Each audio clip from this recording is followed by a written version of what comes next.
Bonsoir et bienvenue sur NTD Actualité. Les grèves nationales contre la réforme des retraites se poursuivent. Les manifestations organisées dans tout le pays ont rassemblé un nombre record de personnes mardi. Les syndicats ont appelé à des grèves reconductibles dans certains secteurs, notamment dans les raffineries de pétrole de Total Énergie, et les livraisons ont été suspendues mercredi. La situation reste tendue. Hier, les livraisons des raffineries de Total Énergie ont été suspendues. La production d'électricité a été réduite et les services ferroviaires ont été perturbés en raison de la poursuite de la grève nationale contre la réforme des retraites. Mardi, le nombre de manifestants contre la réforme était le plus élevé enregistré jusqu'à présent, avec 1,3 million de personnes selon le ministère de l'Intérieur, contre 3,5 millions selon les syndicats. Il s'agit d'un moment critique pour les syndicats et le gouvernement. Le président Emmanuel Macron espère que le Parlement adoptera sa réforme avant le mois d'avril. Les syndicats tentent de faire pression sur le gouvernement en organisant des grèves reconductibles dans certains secteurs, notamment dans les raffineries de pétrole de Total Énergie. Hier, Total Énergie a indiqué que 54% des 269 employés de ces raffineries étaient en grève. À Paris, le trafic ferroviaire a continué à être affecté par la grève, bien que dans une moindre mesure que mardi, avec un train sur 3 ainsi qu'un TGV sur 3 en moyenne. Le métro parisien était toujours perturbé. Tous ceux qui vous promettent on va vous mettre la retraite à 60 ans et vous allez gagner plus, moi j'y crois pas, il faut juste regarder la réalité économique. Après voilà, c'est sûr quand on a cotisé pendant des années, moi je peux vraiment comprendre les Français qui se voient pas partir encore et travailler des années. Mais voilà, je pense que par rapport à ça, le gouvernement a su faire preuve de souplesse et c'est pour ça qu'il y a des discussions à l'Assemblée. C'est pour que on trouve des compromis un petit peu partout. Par contre, prendre les Français en otage, au bout d'un moment, ça suffit. Au Parlement, les tensions restent vives. Depuis le début de cette réforme, le gouvernement s'obstine à répéter en boucle un mensonge. Ce recul de l'âge de départ en retraite serait inévitable. Il serait la seule solution pour résoudre le futur déficit de notre système de retraite. Cependant, nous l'avons répété à maintes reprises. C'est faux, faux et faux. Ce report de l'âge légal est un choix du gouvernement et un choix injuste. De son côté, le sénateur LR Bruno Retailleau a défendu la réforme. Même si la réforme est provisoirement impopulaire, nous en avons connu d'autres, mais quand on est et quand on fait de la politique, on assume ce qui est bon pour le pays. Et cette réforme, à terme, elle ne sera pas abrogée, pas plus que vous n'aviez abrogé la précédente. Et en Grèce, l'indignation du public face à la catastrophe ferroviaire la plus meurtrière du pays se poursuit, alors que des dizaines de milliers de personnes sont descendues dans la rue et que les cheminots poursuivent leur grève. L'état de délabrement du réseau ferroviaire est tenu pour responsable de la collision frontale qui a fait 57 morts. Les cheminots affirment que leurs plaintes ont été ignorées pendant de trop nombreuses années. Des dizaines de milliers d'étudiants et de travailleurs se sont rassemblés dans le centre d'Athènes mercredi pour protester contre la catastrophe ferroviaire la plus meurtrière jamais enregistrée en Grèce. Parmi les quelques 350 personnes qui se trouvaient à bord d'un train de passagers, entrés en collision avec un train de marchandises alors qu'ils circulaient sur la même voie, beaucoup étaient des étudiants universitaires. Nous resterons ici jusqu'à ce que les choses changent et que nous voyions un meilleur avenir pour nous et nos enfants. On est en colère, car le gouvernement n'a rien fait pour tous ces jeunes. Les transports publics sont un désastre. L'accident du 28 février a fait 57 morts et a suscité l'indignation de l'opinion publique quant à l'état du réseau ferroviaire. Voici le responsable du syndicat des conducteurs de train de Grèce. Le train de marchandises et le train de passagers sont entrés en collision parce que tout simplement les systèmes de sécurité du site qui protègent contre l'erreur humaine ne fonctionnaient pas. Il a ajouté que les travailleurs connaissaient les insuffisances du système de transport ferroviaire, mais que les plaintes étaient restées lettres mortes. Ils nous ont dit que nous étions des menteurs, des calomniateurs, que nous avions d'autres intérêts. En fin de compte, il s'est avéré que les travailleurs avaient raison et malheureusement, nous avons vécu cette tragédie. Depuis jeudi dernier, les cheminots ont mené des grèves tournantes de 24 heures pour protester contre l'accident, ce qui a entraîné l'arrêt du réseau. Le gouvernement grec a rejeté la faute sur une erreur humaine, tout en acceptant une partie des critiques concernant l'accident ferroviaire mortel. Le système ne redémarrera pas tant qu'il n'y aura pas de mise à jour technologique et seulement dans des conditions de sécurité totale. Nous allons considérablement améliorer les niveaux de sécurité. Le ministre a déclaré que le nouveau système de sécurité devrait être pleinement opérationnel d'ici la fin de l'année. Lors des manifestations à Athènes, des violences ont brièvement éclaté lorsqu'un groupe de manifestants s'est heurté à la police anti-émeute qui a tiré des gaz lacrymogènes sur la foule. Les manifestants ont lancé des bombes à essence devant le Parlement et ont mis le feu à une camionnette et à des poubelles. Et pour les athlètes ukrainiens, le fait de devoir s'entraîner en plein conflit est un désavantage certain et pourrait réduire leurs espoirs olympiques. Les frappes ont détruit les structures sportives, les raids aériens perturbent les séances d'entraînement et certains athlètes ont perdu des membres de leur famille. Et beaucoup sont horrifiés à l'idée que des athlètes russes et biélorusses pourraient être autorisés à participer aux Jeux de Paris. Dans une piscine de Kiev, des athlètes ukrainiens s'entraînent en vue des Jeux Olympiques de Paris 2024.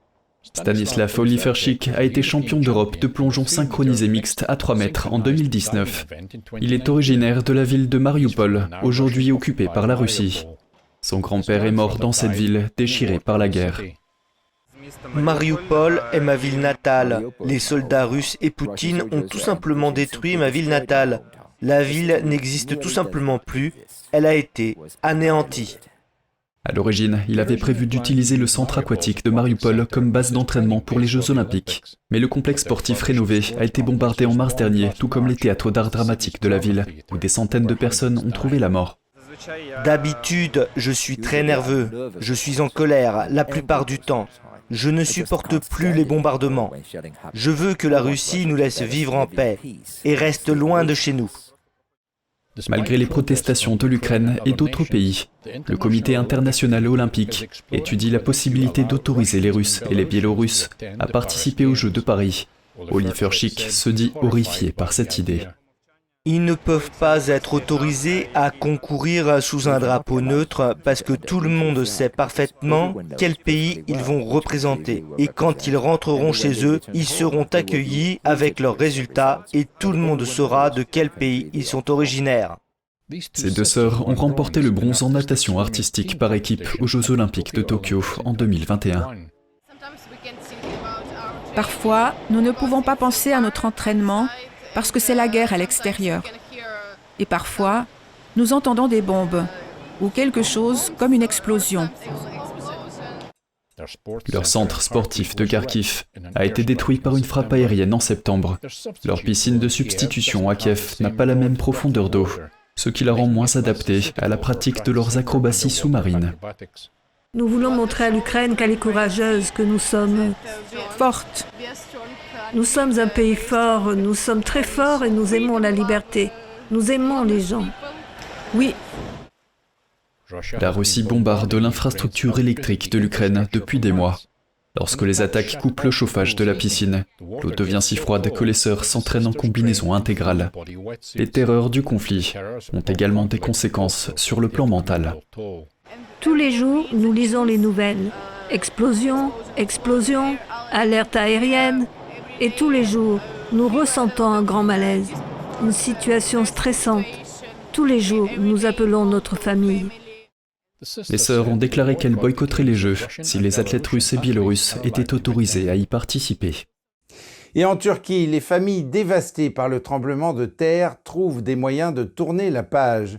Une famille qui a survécu pendant 5 jours sous les décombres se dit reconnaissante de pouvoir reconstruire sa vie. Ava, Arslan, son mari et leurs 3 enfants ont survécu pendant 5 jours, coincés sous les décombres de leur immeuble de 5 étages. Le fait que toute la famille s'en est sortie vivante est une rare histoire de survie dans la ville de Nurdagi, dans le sud de la Turquie, où la plupart des bâtiments se sont effondrés ou sont voués à la démolition et où les secousses sismiques se font encore sentir. La famille Arslan était coincée dans l'obscurité totale, sans eau ni nourriture. Ils avaient préparé les sacs mortuaires pour nous aussi, dit-elle, mais nous avons survécu. Ils ont perdu leur maison et 36 membres de leur famille, mais Ava est reconnaissante de pouvoir compter sur les autres. Nous étions une famille aisée. Nous avions 2 maisons et une voiture. Nous étions reconnaissants à Dieu pour tout cela. Et nous sommes reconnaissants aujourd'hui, car tous mes enfants sont sains et saufs. Je n'ai plus peur, maintenant que ma famille est à mes côtés. Cela fait à peine 2 semaines que la famille est sortie de l'hôpital et qu'elle récupère encore ce qu'elle peut de ses biens, mais ils disposent désormais d'une maison container où ils tentent de reprendre une vie normale. Leur chat, Badem, a été retrouvé caché dans une armoire. Les enfants étudient en ligne et les autorités installent une tente-école à proximité. Fatma Goul, la fille aînée, travaille dur pour préparer les examens d'entrée à l'université. Hassan, le mari de Hava, comptable, affirme que les clients l'appellent à nouveau et qu'il recevra bientôt une imprimante et un ordinateur afin de pouvoir reprendre le travail.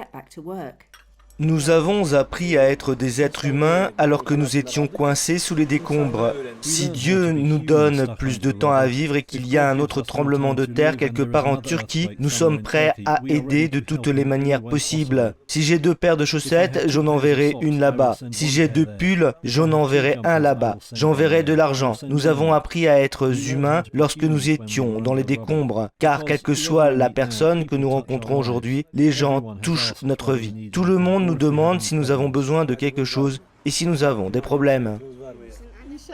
Le bilan des tremblements de terre en Turquie s'élève à 46 000 morts et plus d'1 million de personnes se sont retrouvées sans abri.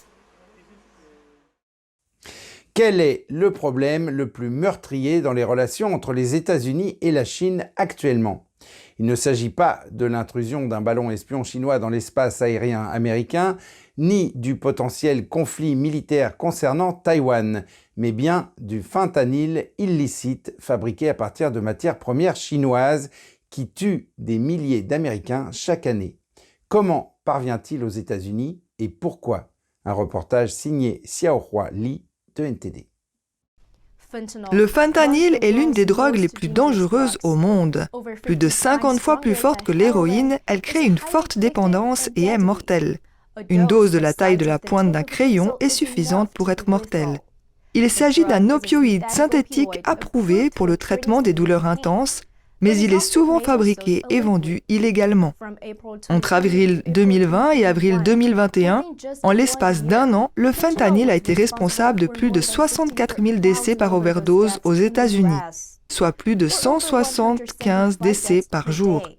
Il a tué presque 2 fois plus de jeunes Américains que le Covid-19. Mais quel est le rôle de la Chine dans la crise des opioïdes en Amérique ? Depuis 2013 environ, la Chine est la principale source de fentanyl à inonder le marché américain des drogues illicites. Selon le groupe de journalistes d'investigation Algie Reportica, la plupart des cas de dommages et de décès liés au fentanyl sont liés à du fentanyl fabriqué illégalement. La Chine joue un rôle important à cet égard en tant que plaque tournante de la chaîne d'approvisionnement en fentanyl illégal.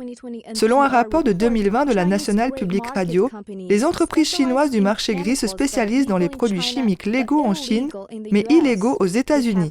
Elles ont tiré parti d'Internet pour vendre et expédier des drogues directement à des clients américains. En 2016 et 2017, 97% des envois de fentanyl de haute pureté aux États-Unis provenaient de Chine via le commerce électronique. La Chine est également le leader dans l'envoi des précurseurs de fentanyl au Mexique, où les cartels finissent la fabrication du produit final et l'envoient de l'autre côté de la frontière américaine. Le chef de l'administration chargé de la lutte contre la drogue, ou DEA, Anne Milgram, a demandé à la Chine de faire plus pour arrêter ce trafic. Par exemple, en aidant à suivre les expéditions de produits chimiques de la Chine vers le Mexique. Elle a déclaré qu'une fois que les drogues atteignent la frontière américano-mexicaine, il est trop tard. Les Chinois vendent ces précurseurs chimiques au Mexique. Les Chinois empoisonnent intentionnellement l'Amérique. La sénatrice Ernst a accusé la Chine de ne pas arrêter les réseaux de la chaîne d'approvisionnement qui produisent le fentanyl. Cela couvre à la fois le fentanyl brut et l'équipement pour la production à la chaîne du fentanyl. Cette chaîne d'approvisionnement permet aux trafiquants de drogue locaux en Amérique du Nord de produire en masse du fentanyl sous forme de pilules. Le fentanyl est ensuite mélangé à d'autres drogues ou à des analgésiques délivrés sur ordonnance à l'insu ou non de l'usager. De faux analgésiques contenant du fentanyl ont provoqué une vague d'overdoses aux États-Unis. Pékin a rejeté les allégations selon lesquelles elle fournit du fentanyl brut au Mexique. Au début du mois dernier, 9 février, Pékin a publié un rapport imputant l'épidémie d'overdose aux États-Unis à la culture américaine de la drogue. Elle a également rejeté les accusations de responsables américains selon lesquelles la Chine approvisionnerait le commerce de fentanyl. La DEA a fermé plusieurs sites internet vendant publiquement du fentanyl provenant de laboratoires chinois. Les États-Unis recherchent également les citoyens citoyens chinois impliqués dans le commerce en ligne de fentanyl. De plus, la crise du fentanyl a mis l'ancien président américain Donald Trump dans tous ses états pendant son mandat. Il a interpellé publiquement la Chine à ce sujet dans un message publié en 2018 sur Twitter. Il a déclaré « Il est scandaleux que l'héroïne synthétique vénéneuse, le fentanyl, soit déversée dans le système postal américain depuis la Chine », ajoutant que les États-Unis peuvent et doivent mettre fin au danger dès maintenant sans plus attendre. Pékin a répondu à la pression américaine en 2019 en soumettant toutes les formes de fentanyl à des contrôles de production. Il a également ajouté 2 précurseurs chimiques de fentanyl à une liste réglementaire. Mais à la suite du voyage de la présidente de la Chambre des représentants des États-Unis, Nancy Pelosi, à Taïwan l'année dernière, Pékin a suspendu sa collaboration avec Washington sur les questions de criminalité transnationale et de drogue illicite. À ce jour, la Chine reste la principale source du fentanyl dans le monde. En 2021, le président Joe Biden a déclaré que le trafic de fentanyl était une urgence nationale aux États-Unis. Cette déclaration ne mentionnait toutefois pas la Chine. Xiahua Li, NTD, Actualité. Et l'Italie a arrêté une femme chef de la mafia 13 ans après qu'elle ait pris la fuite. Elle a été extradée de la capitale du Niger vers Rome. Joy Jeff, 48 ans, était l'une des rares femmes figurant sur la liste des personnes les plus recherchées en Italie. La police l'a décrit comme une figure clé de la mafia nigériane. Un traité signé par le Nigeria et l'Italie en 2020 a facilité son extradition. Les autorités affirment que Jeff a joué un rôle de premier plan dans la traite des femmes vers l'Italie, l'Espagne et les Pays-Bas. Elle a été condamnée à 13 ans de prison. Des épices datant de plus de 500 ans ont été découvertes dans une épave sous la mer Baltique et sont restées intactes. Les archéologues qualifient cette découverte d'inhabituelle. Les épices vont du safran au poivre en passant par le gingembre. Elles se trouvaient sur un navire royal qui a coulé au large des côtes suédoises à la fin du XVe siècle. Son propriétaire, le roi Hans de Danemark et de Norvège, participait à une conférence sur la côte suédoise. Les archéologues se demandent comment les épices ont été conservées au fil des siècles. Certains pensent qu'elles ont pu être conservées dans un récipient décomposé, ce qui a créé un environnement semblable à une capsule temporelle.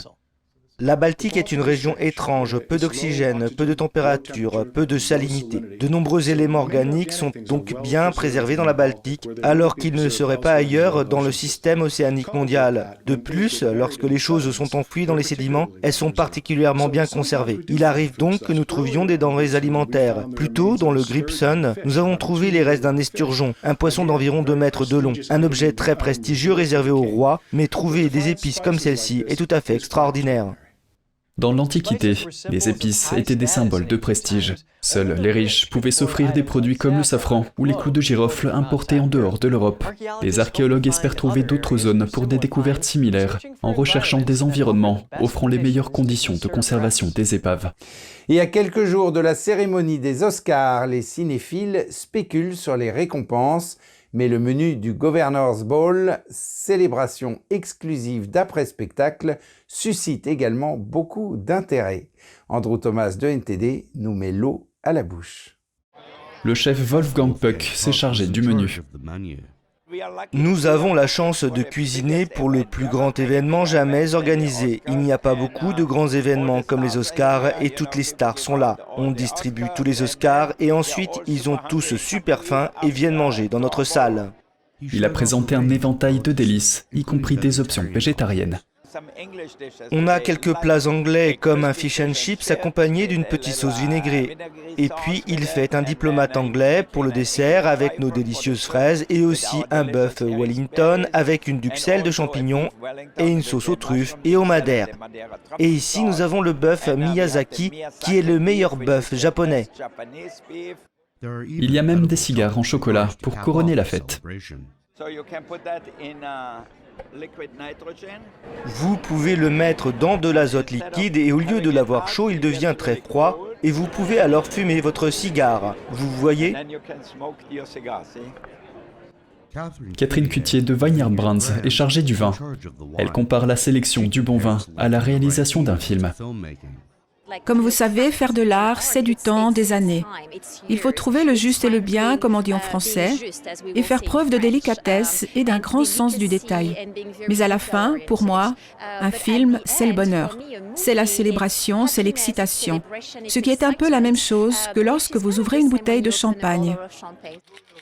La Margarita Showtime sera en tête de la carte des boissons. Nous voulons être sûrs que, quelle que soit la personne qui se présente au bar, nous avons un petit quelque chose pour tout le monde. Vous trouverez donc des cocktails vifs et rafraîchissants de base familière comme la Margarita ou la Paloma. Mais bien sûr, nous ajoutons une touche personnelle à chacun d'entre eux. La cérémonie des Oscars aura lieu ce dimanche 12 mars. Andrew Thomas, NTD Actualité.